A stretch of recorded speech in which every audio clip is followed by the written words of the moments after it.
नमस्कार दोस्तों, स्वागत है आपका हमारे चैनल पर। आज की बड़ी खबरें। नए साल में किसान होंगे माला माल। लोकसभा में राहुल गांधी के भाषण को लेकर भारी हंगामा हुआ, जिसके बाद सांसदों ने स्पीकर की ओर कागज के टुकड़े उछाले।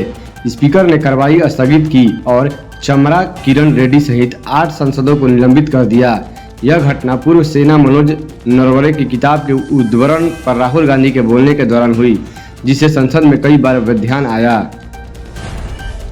बीएचयू में यूजीसी बिल लागू करने की मांग को लेकर ओबीसी और एससी/एसटी छात्रों ने प्रदर्शन किया।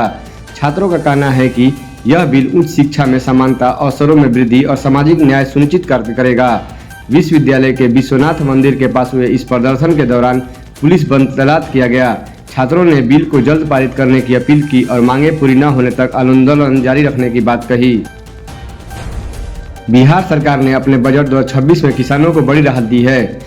जननायक कर्पूरी ठाकुर किसान सम्मान निधि योजना के तहत बिहार के किसानों को केंद्र की 6,000 रुपये के अलावा राज्य से 3,000 रुपये अतिरिक्त मिलेंगे, जिससे कुल सालाना 9,000 रुपये होंगे।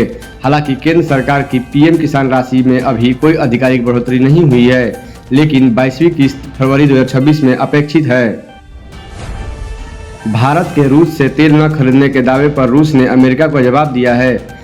क्रेमलिन के प्रवक्ता दिमित्री पेस्कोव ने अमेरिका के सभी दावों का खंडन किया और कहा कि भारत ने रूसी तेल खरीद रोकने के बारे में कोई बयान नहीं सुना है। महाराष्ट्र के उप मुख्यमंत्री अजित पवार की आकस्मिक विमान दुर्घटना से मृत्यु से राजनीतिक जगत सदमे में है।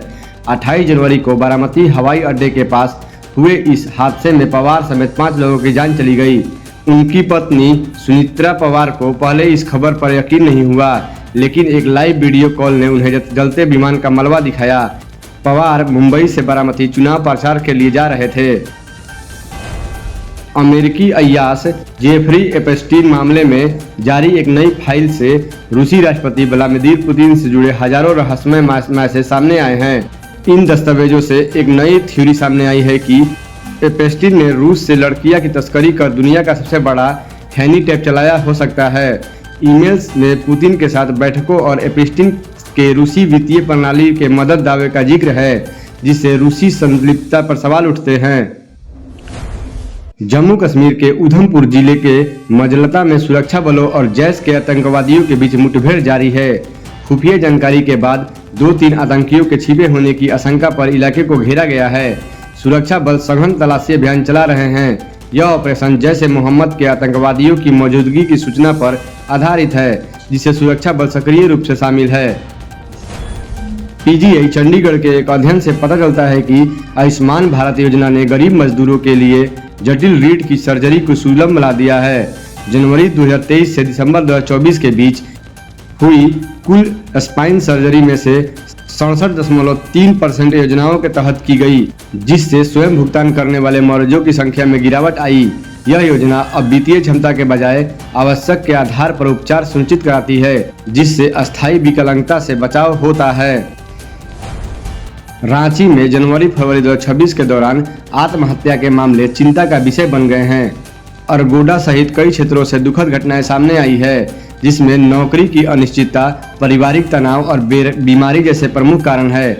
विशेषज्ञों का कहना है कि संवाद, समय पर मदद और भावनात्मक सहारा जीवन रक्षक हो सकता है। मानसिक स्वास्थ्य चुनौतियों से निपटने के लिए जागरूकता और हेल्पलाइन सेवाओं का महत्वपूर्ण योगदान है।